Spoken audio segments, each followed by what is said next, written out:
আল্লাহ পাক রব্বুল আলামিন মানব জাতির হেদায়েতের জন্য, পথ প্রদর্শনের জন্য 100 সহিফাকে নাজিল করেছেন আর 4 কানা বড় বড় কিতাব দিয়েছেন, তাওরাত, জবুর, ইনজিল, কোরআন। কোরআন হলো সর্বশেষ, সর্বশ্রেষ্ঠ এবং চূড়ান্ত শাশ্বত জীবন গ্রন্থ। এই কোরআন নাজিল করেছেন আমার আপনার প্রিয় নবী, সেরা নবী, শ্রেষ্ঠ নবী, মহানবী মুহাম্মদুর রাসূলুল্লাহ সাল্লাল্লাহু আলাইহি ওয়াসাল্লামের উপরে। এই কোরআন 30 পারা, আমরা সকলেই জানি। কোরআনের মধ্যে সূরার সংখ্যা হচ্ছে 114 কানা। এর মধ্যে ছোট্ট যে সূরাগুলা, সর্বকনিষ্ঠ যে সূরাগুলা, এর মধ্যে অন্যতম হচ্ছে সূরাতুল আসর। ছোট্ট সূরার মধ্যে একটি হচ্ছে কি সূরাতুল আসর। এই সূরাতুল আসর হলো 3 আয়াত বিশিষ্ট। কয় আয়াত বিশিষ্ট? 3টি আয়াত আছে এই সূরার মধ্যে। এই সূরাটি আল্লাহ পাক নাজিল করেছেন মক্কা আল মুকাররমায়। এখন যে কথাটা বলতেছি ভূমিকাতে, এটা আমি আমার আলোচনায় ঢোকার আগে সবক নিব। কি নিব? সবক। জিজ্ঞাসা করবো যে এই সূরা কোথায় নাজিল হয়েছে, এই সূরার আয়াত সংখ্যা কত, এই সূরার শব্দ সংখ্যা কত, এটা বলবো। তারপরে আপনাদের কাছ থেকে ডানে বামে সামনে পিছনে সকলের কাছ থেকে সবক নিব। সবক নেওয়ার পরে আমি আমার মূল আলোচনায় প্রবেশ করব ইনশাআল্লাহ। সূরাতুল আসর সর্বকনিষ্ঠ সূরা সমূহের একটি। এই সূরা কোরআনের 114 খানা সূরার ধারাবাহিকতায়, সূরার যে ধারাবাহিকতায় 103 নাম্বার, 103 নম্বরে এই সূরার স্থান। এই সূরার মধ্যে আয়াতে কারিমার সংখ্যা কয়টি? 3টি। এই সূরার মধ্যে শব্দের সংখ্যা 14টি। কয়টি? 14টি। এবং এই সূরার অক্ষরের সংখ্যা হচ্ছে 70টি। সূরাতুল আসর নাজিল হয়েছে কোথায়? মক্কা আল মুকাররমা। কোরআনের 114 খানা সূরার ধারাবাহিকতায় এটা কততম অবস্থানে আছে? 103। এই সূরার মধ্যে আয়াতে কারিমা কয়টি? 3টি। এই সূরার মধ্যে শব্দের সংখ্যা কয়টি? 14টি। এই সূরার মধ্যে অক্ষরের সংখ্যা হচ্ছে 70টি। সূরাতুল আসর। এই সূরার সংখ্যার দিক থেকে, আয়াতনের দিক থেকে ছোট্ট, কিন্তু এই সূরার আবেদন, এই সূরার নিবেদন, এই সূরার মেসেজ বিশাল, ব্যাপক, বিস্তৃত, অনেক গভীরে। ইমাম শাফি রাহমাতুল্লাহি আলাইহি, নাম শুনেছেন আপনি? ইমাম শাফি রাহমাতুল্লাহি আলাইহি পৃথিবীব্যাপী প্রসিদ্ধ 4টি মাযহাব, হানাফি মাযহাব, হাম্বলি মাযহাব, শাফি মাযহাব এবং মালিকি মাযহাব। শাফি মাযহাবের প্রতিষ্ঠাতা ইমাম শাফি রাহমাতুল্লাহি আলাইহি উনি বলেছেন, আল্লাহ রাব্বুল আলামিন যদি 30 পারা কোরআন, 114 খানা সূরা, এত বিশাল গ্রন্থ নাজিল না করি, যদি শুধুমাত্র সূরাতুল আসর নাজিল করত, সূরাতুল আসর, তাহলে মানব জাতির হেদায়েতের জন্য, মানব জাতির মুক্তির জন্য, মানব জাতির পরকালের শান্তির জন্য, জাহান্নাম থেকে বাঁচার জন্য শুধু এই সূরাটাই যথেষ্ট হয়ে যেত। জোরে বলেন সুবহানাল্লাহ। قال الشافعي رحمه الله تعالى لو لم ينزل غير هذه السورة لكفت الناس لأنها شملت جميع علوم القرآن। ইমাম শাফি রাহমাতুল্লাহি আলাইহি বলে, যদি আল্লাহ তাআলা গোটা কোরআনকে নাজিল না করতেন, শুধুমাত্র সূরাতুল আসরকে নাজিল করতেন, মানব জাতির মুক্তির জন্য, হেদায়েতের জন্য এই সূরাটাই যথেষ্ট হয়ে যেত। বলেন সুবহানাল্লাহ। সূরাতুল আসর। আল্লাহ রাসূলের 2 জন সাহাবী যখন একত্রিত হতেন, আপনার সাথে আমি সাক্ষাৎ করেছি, আপনি আমার সাথে সাক্ষাৎ করেছেন, প্রতিমধ্যে সাক্ষাৎ হয়েছে। তো সাক্ষাৎ হওয়ার পরেই আল্লাহ রাসূলের একজন সাহাবী আরেকজন সাহাবীকে সূরাতুল আসর পড়ে শোনায়া দিতেন। সুবহানাল্লাহ বলবেন না? একজন শোনাতেন, অপরজন আবার শোনাতেন। তারপর থুম্মা ইউসাল্লিম আলা আহাদিহিমা, একে অপরকে সালাম দিতেন, সালাম দিয়ে পরে পৃথক হতেন। সুবহানাল্লাহ। আল্লামা ফখরুদ্দিন রাজি রাহমাতুল্লাহি আলাইহি জগৎ বিখ্যাত একজন মুফাসসিরে কোরআন ছিলেন, ফখরুদ্দিন রাজি রাহমাতুল্লাহি আলাইহি। উনি বলেন, আল্লাহ পাক রব্বুল আলামিন সূরাতুল আসর নাজিল করেছেন। এই সূরাতুল আসরের মূল বক্তব্য দেওয়ার আগে আল্লাহ তাআলা প্রথমে তিনি সময়ের শপথ করেছেন, সময়ের কসম খেয়েছেন। আল্লামা ফখরুদ্দিন রাজি রহমতুল্লাহ আলাই উনি বলেন, আল্লাহ তাআলা মূল মেসেজ দেওয়ার আগে কসম খেয়েছেন, তাও আবার সময়ের। এটা উনি অনুধাবন করতে পারছিলেন না, এটা উনি বুঝতে পারছেন না। আল্লাহ তাআলা সময়ের কসম খেয়ে কেন কথা বললেন? তারপরে উনি একদিন বাজারে গেলেন। বাজারে যাওয়ার পরে উনি দেখতে পেলেন বরফ বিক্রেতাকে। সে অত্যন্ত বিনয়ের সাথে, দরদের সাথে, দরদ ভরা কণ্ঠে মানুষকে বলছেন, ইরহামু মাইয়াযুবা রাসু মালিহি, ইরহামু মাইয়াযুবা রাসু মালিহি। ও লোকেরা, তোমরা আমাকে দয়া করো, ও লোকেরা তোমরা আমাকে অনুগ্রহ অনুকম্পা করো, আমার তো মূল ধন গলে যাচ্ছে। আচ্ছা বলেন, বরফ একটা নির্দিষ্ট সময়ের পরে থাকে না গলে যায়? তিনি তো ফ্যাক্টরি থেকে কিনে আনছেন, বরফ ফ্যাক্টরি থেকে, তো এটা তিনি আইনা যে তার বাক্সের মধ্যে রাখছেন। নির্দিষ্ট সময় গরম যখন ছড়িয়ে পড়বে, সূর্য যখন ঠিক করে তার কিরণ ছড়াবে, আলো ছড়াবে, তখন আস্তে আস্তে বরফ থাকবে না গলে যাবে? বলেন, আরো আওয়াজ করে বলেন, থাকবে না গলে যাবে? আল্লামা ফখরুদ্দিন রাজি রহমতুল্লাহ আলাইহি বলেন, আল্লাহ পাক রব্বুল আলামিন সময়ের কসম কেন খেয়েছেন? নির্দিষ্ট একটা সময়ের পরে যেমন বরফ গলে যায়, ঠিক তেমনি ভাবে আল্লাহ পাক রব্বুল আলামিন মানুষকে একটা সময় দিয়েছেন, মানুষকে একটা জীবন দিয়েছেন, হায়াত দিয়েছেন। এই হায়াতটা হয়তো শিশুকাল, এই হায়াতটা হয়তো যৌবনকাল, এই হায়াতটা হয়তো বার্ধক্যকাল, এই হায়াতটা হয়তো অন্তিমকাল। মানুষ তার জীবনে কখনোই কাল থেকে, সময় থেকে আলাদা হতে পারবে না। মানুষ অবশ্যই সময়ের মধ্যে থাকবে। আওয়াজ করে বলুন ঠিক কিনা? আমরা কি সময় থেকে বাহিরে যেতে পারবো? আমরা শিশুকাল, আমরা যৌবনকাল। যারা মুরব্বীরা আছেন, শ্রদ্ধার পাত্র, তারা এখন বৃদ্ধকালে আছেন। সময়ের মধ্যে, সময় থেকে কেউ পৃথক হতে পারবে না। আরেকটা হলো মরণকাল। কালের বাহিরে, কাল ডিঙ্গে কোনো ব্যক্তি চলতে পারবে? কোনো ব্যক্তি চলতে পারবে না। এই জন্য আল্লামা ফখরুদ্দিন রাজি রহমতুল্লাহ আলাইহি বলে যে আল্লাহ তাআলা মানুষকে যত নিয়ামত দিয়েছেন, এর মধ্যে অন্যতম শ্রেষ্ঠ নিয়ামত হচ্ছে বান্দার জীবনের হায়াত। এই হায়াত যদি কেউ কাজে লাগায়, তাহলে জীবন সাধনায়, জীবন সংগ্রামে ওই ব্যক্তি সার্থক আর সফল কাম হয়ে যাবে।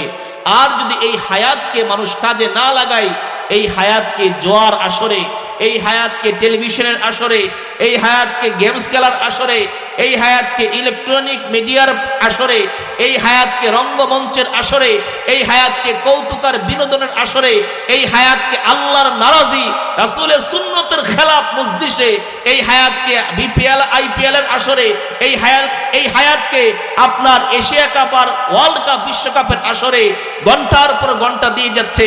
আল্লাহ থেকে গাফেল, সুন্নাহ থেকে গাফেল, আল্লাহর হুকুম থেকে গাফেল।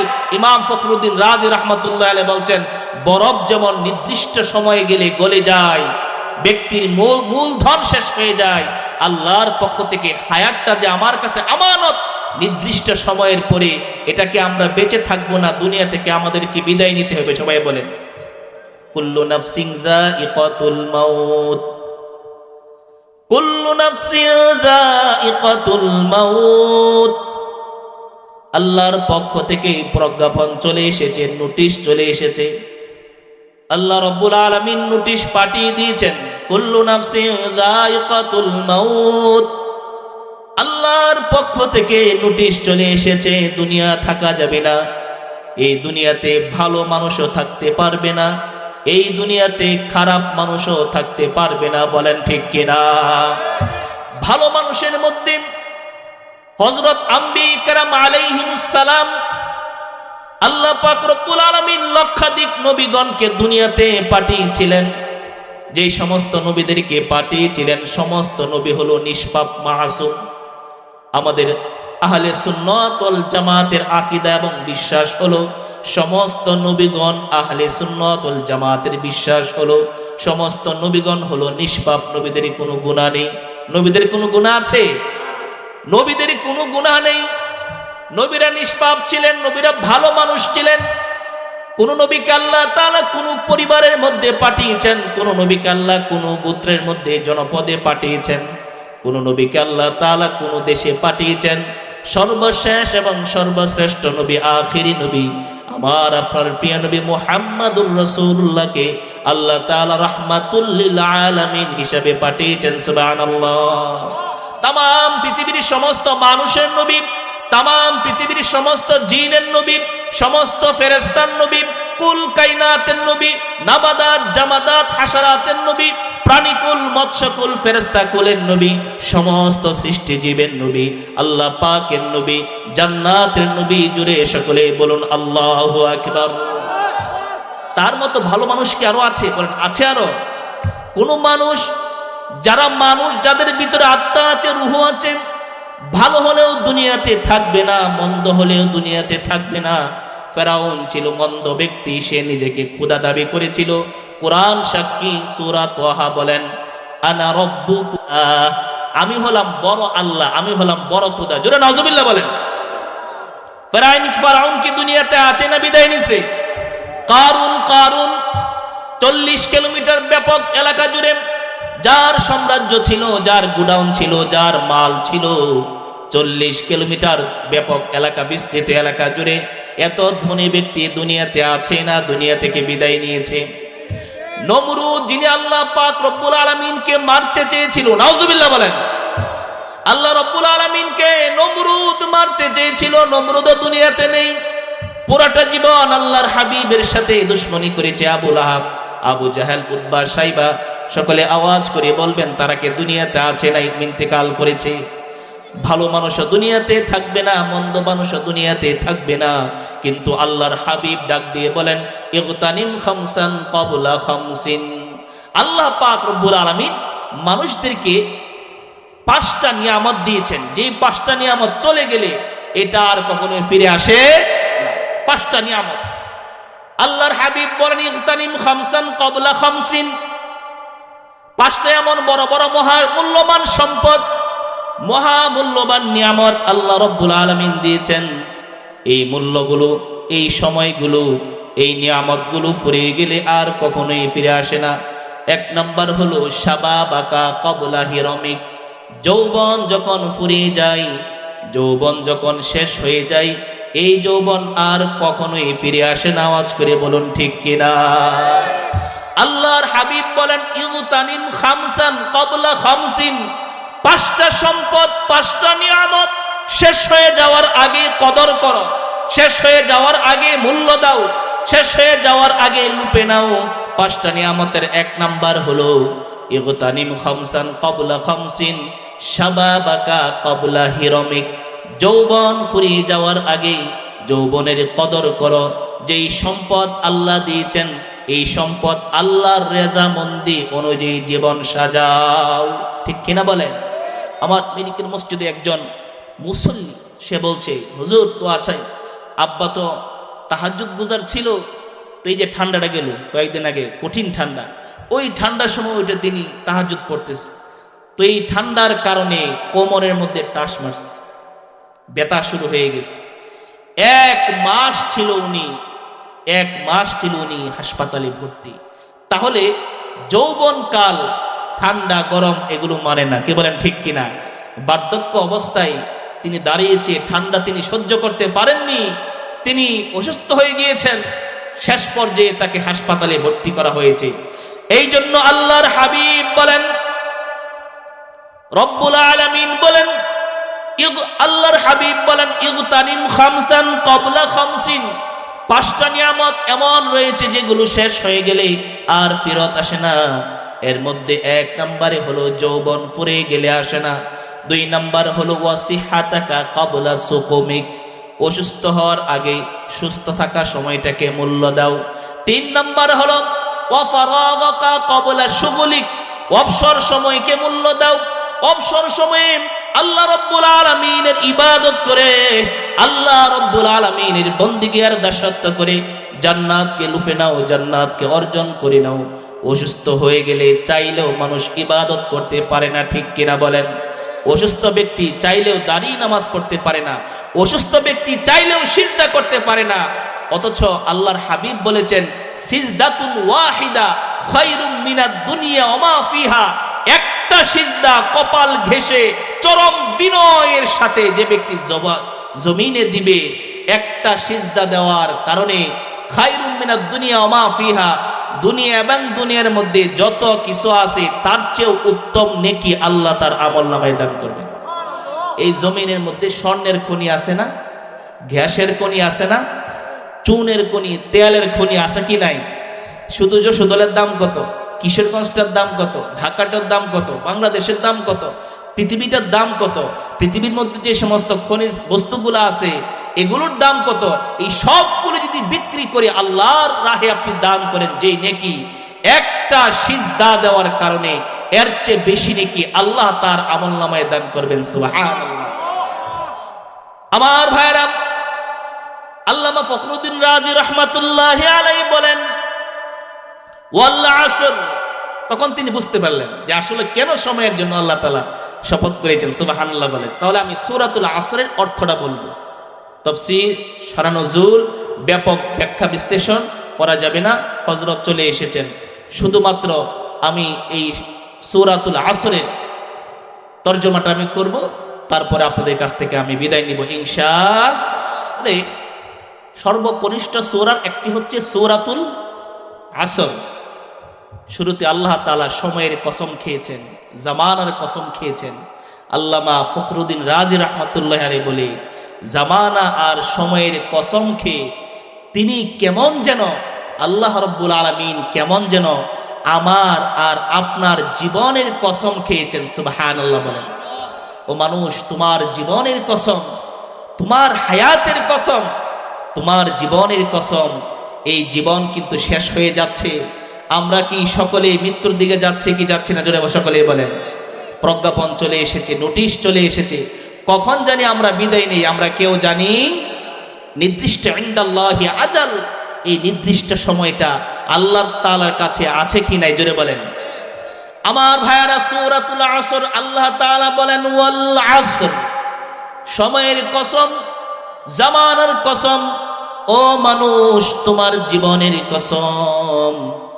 ইন্নাল ইনসানা লাফি খুসর, নিঃসন্দেহে অবশ্যই সকল মানুষ ক্ষতির মধ্যে আছে। সকল মানুষকে আল্লাহ তাআলা শামিল করেছেন। ইন্না, নিশ্চয়ই, আল ইনসানা, আলিফ লামে ইস্তিদরাকি, তাম পৃথিবীর মধ্যে সাইয়্যিদিনা আদম আলাইহিস সালাতু ওয়াস সালাম থেকে নিয়ে কিয়ামত পর্যন্ত যত মানুষ আসবে সকল মানুষ এর মধ্যে শামিল আছে। আলেম শামিল, নবীগণ শামিল, ডাক্তার শামিল, ইঞ্জিনিয়ার শামিল, চেয়ারম্যান মেম্বার শামিল, এমপি, মন্ত্রী, রাষ্ট্রপতি, প্রধানমন্ত্রী সকলেই শামিল। বলেন ঠিক কিনা? সমস্ত মানুষ ক্ষতির মধ্যে আছে। কিসের মধ্যে আছে? সমস্ত মানুষ ধ্বংসের মধ্যে আছে। ইল্লাল্লাযীনা আমানু ওয়া আমিলুস সালিহাত ওয়া তাওয়াসাউ বিল হাক্কি ওয়া তাওয়াসাউ বিস সবর। আল্লাহু আকবার বলেন। আল্লাহ রাব্বুল আলামিন আমার আপনার জীবনের কসম কে বলছেন? তাম পৃথিবীর সমস্ত মানুষ ক্ষতির মধ্যে। কিসের মধ্যে? ধনীও ক্ষতির মধ্যে, গরিবও ক্ষতির মধ্যে, পুরুষও ক্ষতির মধ্যে, মহিলাও ক্ষতির মধ্যে, ক্ষমতাশীল যারা তারা মনো ক্ষতির মধ্যে নেই, এমপি মন্ত্রী মনো ক্ষতির মধ্যে নেই। কি বলেন? ঠান্ডায় কি জমে গেছে? কথা বলতে পারতেছেন না? এমপি মন্ত্রী মনো ক্ষতির মধ্যে নেই। আল্লাহ রাব্বুল আলামিন তাম পৃথিবীর সমস্ত মানুষকে বলছেন ইন্নাল ইনসান, আল ইনসান দ্বারা তাম পৃথিবীর সমস্ত মানুষ শামিল। সকল মানুষকে আল্লাহ রাব্বুল আলামিন বলছেন ক্ষতির মধ্যে রয়েছে। ইল্লাল্লাযীনা আমানু ওয়া আমিলুস সালিহাত, তবে চারটা গুণ যার মধ্যে আছে তারা ক্ষতিতে নেই। চার দফা ব্যক্তি যার মধ্যে আছে, চারটা বস্তু যার মধ্যে আছে, ওই ব্যক্তি ক্ষতিতে নেই। সুবহানাল্লাহ। এক নম্বরে হলো ইল্লাল্লাযীনা আমানু, যারা আল্লাহ রাব্বুল আলামিনের প্রতি বিশ্বাস স্থাপন করে, যারা বলে লা ইলাহা ইল্লাল্লাহ, লা খালিকা ইল্লাল্লাহ, লা মালিকা ইল্লাল্লাহ, লা রাযিকা, লা মুমিতা, লা মুহিয়া লা কাদিরা লা রাযিকা লা ইলাহা ইল্লাল্লাহ। আল্লাহর হাবিব বলেন, হযরত নূহ আলাইহিস সালাতু ওয়াস সালাম এই কথা বলেই শেষ করে দিব। আল্লাহর নবী বলেন, হযরত নূহ আলাইহিস সালাতু ওয়াস সালাম যখন ইন্তেকাল করবেন, এই মুহূর্তে তার ছেলেকে ডাক দিলেন, ইয়া বুনাইয়া তাআল ইন্নী আমুরুকা বিলা ইলাহা ইল্লাল্লাহ। ও ছেলে, তুমি সন্তান হিসাবে, আমি বাবা হিসাবে, তুমি উম্মত হিসাবে, আমি নবী হিসাবে তোমাকে আমি একটা ওসিয়ত করছি, তোমাকে আমি একটা উপদেশ দিচ্ছি। তুমি তোমার জীবনে বেশি বেশি করে পড়বে লা ইলাহা। সবাই পড়েন না লা ইলাহা। সন্তান বলল, আব্বু প্রশ্ন, কেন আমি বেশি বেশি করে এই কালিমা আমি কেন পড়ব? হযরতে নূহ আলাইহিস সালাতু ওয়াস সালাম বললেন, লাউ আন্নাস সামাওয়াতিস সাবআ ওয়াল আরদিনাস সাবআ উদিআত ফি কিফাতিন ওয়া উদিআত বিলা ইলাহা ইল্লাল্লাহ ফি কিফাতিন উখরা লা রাজাহাত বিহিন্না। আল্লাহু আকবার বলেন। আল্লাহর নবী হযরতে নূহ আলাইহিস সালাতু ওয়াস সালাম বললেন, ও বাবা, ও সন্তান শোনো, 7 তবক আসমান এবং 7 তবক জমিন যদি উদিআত ফি কিফাতিন একটা পাল্লার মধ্যে রাখা হয়, আর এক পাল্লার মধ্যে যদি বান্দার জবানের লা ইলাহা ইল্লাল্লাহ রাখা হয়, আল্লাহর নবী হযরত নূহ আলাইহিস সালাতু ওয়াস সালাম বললেন, 7 তবক আসমান জমিনের চাইতো লা ইলাহা ইল্লাল্লাহর পাল্লা ভারী হবে। যদি সুবহানাল্লাহ। ও ভাই, ও ভাই, ও বন্ধু আমার এলাকার সম্মানিত হাজরানি মজলিস, এই কালিমা শুধু ভারী নয়, এই কালিমা সফলতার চাবিকাঠি, এই কালিমা ব্যক্তিত্বের চাবিকাঠি, এই মালিকের শ্রেষ্ঠত্বের চাবিকাঠি, এই কালিমা মানুষের মহাসম্পদ অর্থাৎ ইসলামের ঢোকার চাবিকাঠি। বলেন সুবহানাল্লাহ। আল্লাহর নবী বলেন, লাউ আন্নাস সামাওয়াতিস সাবআ ওয়াল আরদিনাস সাবআ কুন্না ফাবকাম মিন হাদিদ। আল্লাহর হাবিব বলেন, 7 তবক আসমান এবং জমিন যদি, 7 তবক আসমান এবং জমিন যদি লোহা দ্বারা পরিপূর্ণ করে দেওয়া হয়, অর্থাৎ এটা বিষ্ণুবাড়ি কালিকাবাড়ি, এটাকে যদি লোহা দ্বারা পরিপূর্ণ করে দেওয়া হয়, 7 তবক জমিনের নিচ থেকে 7 তবক আসমান পর্যন্ত মহাশূন্য যদি লোহা দ্বারা পরিপূর্ণ করে দেওয়া হয়, প্রথম দ্বিতীয় তৃতীয় চতুর্থ পঞ্চম ষষ্ঠ সপ্তম লা মাকান সিদরাতুল মুনতাহা বাইতুল মামুর আল্লাহ পাকের আরশ আজিম পর্যন্ত যদি ওটাকে লোহা দ্বারা পরিপূর্ণ করে দেওয়া হয়, قال الرجل تحت لا إله إلا الله حتى تنتهي إلى الله عز وجل لا خرقتهن। 7 তবক আসমানের জমিনের নিচ থেকে, আসমানের নিচ থেকে, জমিনের নিচ থেকে যদি কোনো ব্যক্তি পড়ে, সকলে পড়ুন লা ইলাহা ইল্লাল্লাহ, যদি কোনো বান্দা 7 তবক আসমানের নিচে, জমিনের নিচে, লোহার প্রাচীরের নিচে বসে কোনো ব্যক্তি পড়ে লা ইলাহা ইল্লাল্লাহ, লোহাকে ভেদ করে ব্যক্তির কালিমা আল্লাহ পর্যন্ত পৌঁছবে। আল্লাহু আকবার বলেন। এই কালিমা আমার সফলতার চাবিকাঠি, এই কালিমা আমার সার্থকতার চাবিকাঠি, এই কালিমা আমার মহামূল্যবান কালিমা। বলেন ঠিক কিনা? এই জন্য আল্লাহ রাব্বুল আলামিন বলেন, তামাম পৃথিবীর সমস্ত মানুষ ক্ষতির মধ্যে, তবে তারা ছাড়া যারা ঈমানওয়ালা। ঈমানওয়ালা মানে কাকে বলে? ঈমানওয়ালা মানে শুধু বিশ্বাসের নাম নয়, ঈমানওয়ালা হলো দৃঢ় আকীদার নাম, পূর্ণ বিশ্বাসের নাম, ডাইনে বামে কোনো বিশ্বাসের নাম নয়। আমি একটা প্রশ্ন করব, সকলে জুড়ে বলবেন, তামাম পৃথিবীর সমস্ত কিছুর ক্ষমতার মালিক জুড়ে বলেন কে? এই আওয়াজে মানব না। সব কিছুর মালিক জুড়ে বলেন কে? আল্লাহর জমিনে হুকুম চলবে কার? সন্তান দান করে কে? সুস্থতা করে কে? সব কিছু করেন একমাত্র কে? এটা শুধু ঈমান না, এটা হলো আকীদা। বিশুদ্ধ আকীদা লাগবে আপনার। শুধু খালি লামসাম ঈমানদার হলে সে জান্নাত পাবে না। বিশুদ্ধ আকীদার সাথে সর্বোচ্চ ক্ষমতার মালিক জুড়ে সকলে বলুন কে? আল্লাহ তাআলা। আল্লাহ তাআলা সবকিছু করনেওয়ালা জাত। সন্তান দেয়, সন্তান ইন্তিকাল করে, সুস্থ করে, অসুস্থ করে, কোনো ব্যক্তি নয়, কোনো মাজারওয়ালা নয়, কোনো পীর সাহেব নয়। যেরকম ঠিক কিনা? নিকলি ছিলাম 4 বছর, সবাই জানেন মোটামুটি ভাবে। নিকলি আপনার বড় মিয়া সাহেবের মাজার আছে, মাজারের দক্ষিণ দিয়ে একটা জায়গা শোভন করা আছে। যেই মহিলার সন্তান হয় না, ফেরের কাপড়টা উদাম করিয়া খুললিয়া নাভি ডানে দক্ষিণ দিকে ঘষা দেয়, মাজা দেয়, আর বলে বাবা 7 বছর হয়েছে, বিয়ে হয়েছে, সন্তান হয় না, একটা সন্তান দান করেন। নাউজুবিল্লাহ কই? ইমান থাকবে না, চলে যাবে। সন্তান দেওয়ার মালিক কে? লম্বা আলোচনা সাজিয়ে আনছিলাম, কিন্তু হযরত চলে এসেছে, বেয়াদবি হচ্ছে। তারপরেও দেখেন, সব কিছুর মালিক একমাত্র কে? আপনার কয়টা হাজত? আল্লাহ তাআলার নাম হলো 99টা। কয়টা? সিফতি নাম কয়টা? আল্লাহ খালিক, আল্লাহ মালিক, আল্লাহ রাজ্জাক, এগুলো কার নাম? আল্লাহ তাআলার নাম। আপনি অশান্ত, আপনি অস্থির, আপনি ডাকুন আল্লাহকে। উদউনি আস্তাজিব লাকুম ওয়ালিল্লাহিল আসমাউল হুসনা ফাদউহু বিহা। আল্লাহ তাআলা সুন্দর সুন্দর নাম আছে। আপনার যেই নাম প্রয়োজন, আপনার যেই হাজত, আপনার যেটা দরকার, এই নামে ডাকেন। আপনার রিজিকের সমস্যা, আপনি ডাকুন ইয়া রাজ্জাকু, ইয়া রাজ্জাকু, ইয়া রাজ্জাকু। আল্লাহ তাআলা আপনার রিজিকের মধ্যে প্রশস্ততা দান করবেন। সুবহানাল্লাহ। আপনার মন অশান্ত, আপনার মন অস্থির, আপনার মন পেরেশান, কোন গাঞ্জার গাজা নয়, কোন মাদকের মাধ্যমে অন্তর শান্ত হবে না।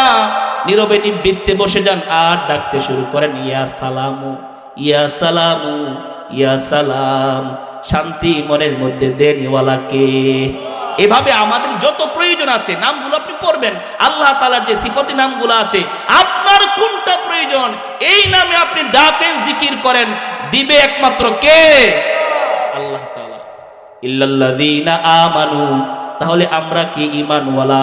আমরা যে মুসলমান, একটা প্রশ্ন করছি আপনাদেরকে, আমরা যে মুসলমান, জোরে বলেন তো আমরা কি কারণে মুসলমান? বলেন, আমরা মুসলমান কেন? এটা প্রশ্ন আপনাদের কাছে। কেউ বলতে পারছেন না?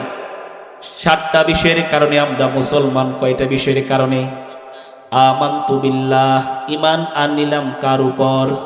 ওয়া মালাইকাতিহি, কার উপর? ফেরেশতাকুলের উপর। ওয়া কুতুবিহি, আসমানি কিতাবের উপর। ওয়া রুসুলিহি, রাসূলগণের উপর। ওয়াল ইয়াউমিল আখিরি, আখিরাতের দিবসের উপর। ওয়াল কদরি খাইরিহি ওয়া শাররিহি মিনাল্লাহি তাআলা। অন্তরের ভালো মন্দ কার পক্ষ থেকে হয়? শনিবারের দিন আর মঙ্গলবারের দিন হুচটকায়া পড়ে গেলে, উষ্টাকায়া পড়ে গেলে সালাম করতে হবে, আর এই দিন বের হওয়া যাবে না। হাসনের বাড়ি লাগলে অমঙ্গল হবে, ঝাড়ুর বাড়ি লাগলে নাকি? ওয়াল কদরি খাইরিহি ওয়া শাররিহি মিনাল্লাহি তাআলা। ওয়াল কদরি খাইরিহি ওয়া শাররিহি মিনাল্লাহি। তামাম পৃথিবীর সমস্ত মানুষ মিলেও যদি আপনার কল্যাণ করতে চাই, আপনার উপকার পৌঁছাইতে চাই, আর আরশের মালিক আল্লাহ পাক রব্বুল আলামিন না চান, তামাম পৃথিবীর সমস্ত ক্ষমতাধর মিলে, পয়সাওয়ালারা মিলেও আপনার বিন্দু পরিমাণ কল্যাণ পৌঁছাইতে পারবে না। আর তামাম পৃথিবীর সমস্ত মানুষ যদি আপনাকে ক্ষতি করতে চাই, আর আমার আপনার আল্লাহ ডাক দেন, আল্লাহ, আমার আপনার আল্লাহ, আল্লাহ রব্বুল আলামিন যদি না চান, তামাম পৃথিবীর মানুষ মিলেও কোনো ক্ষতি করতে পারবে না। এটার নাম হলো ঈমান। বউরে দোষ দেন না যে, ফুলাফানরা দোষ দেন না যে, তুই যে এটা করছস এর লাগে এটা হইছে। ঈমান ভেঙে যাবে, ঈমান চলে যাবে। আওয়াজ করে বলুন ঠিক কিনা? ইল্লাল্লাযীনা আমানু। তাহলে আমরা মুমিন, মুসলমান। ওয়া আমিলুস সলিহাত, নেক কাজ করতে হবে। মুহলিকাত যেগুলো, এগুলো করা যাবে না। যেই কাজে আল্লাহ পাক নারাজি হয় এই কাজ করা যাবে না। যেই কাজে ঈমান ভেঙে যায় এই কাজ করা যাবে না। যেই কাজে রাসূলুল্লাহ অসন্তুষ্ট হয় এই কাজ করা যাবে না। কোরআন বিরোধী কোনো কাজ করা যাবে না। ইসলাম বিরোধী কোনো কাজ করা যাবে না। কোরআনের পক্ষে যারা, তাদের পক্ষেই থাকতে হবে। কোন ঠিক কিনা? ছোট্ট প্রশ্ন করি, আমার দল আগে না কোরআন আগে? বলেন। আমার নেতা আগে না ইসলাম আগে? কি বলেন? জোরে বলেন। দল আগে না কোরআন আগে? নেতা আগে না ইসলাম আগে? যেই নেতা, যেই দল কোরআনের পক্ষে, ইসলামের পক্ষে, আল্লাহর পক্ষে, এই নেতার পিছনে আসি। যেই নেতা কোরআনের বিপক্ষে, ইসলামের বিপক্ষে, এই নেতার পক্ষে আমরা নাই। কোন ঠিক কিনা? এটা মুসলমানের কথা, ইমানদারের কথা। ইল্লাল্লাযীনা আমানু, আমরা ইমানদার।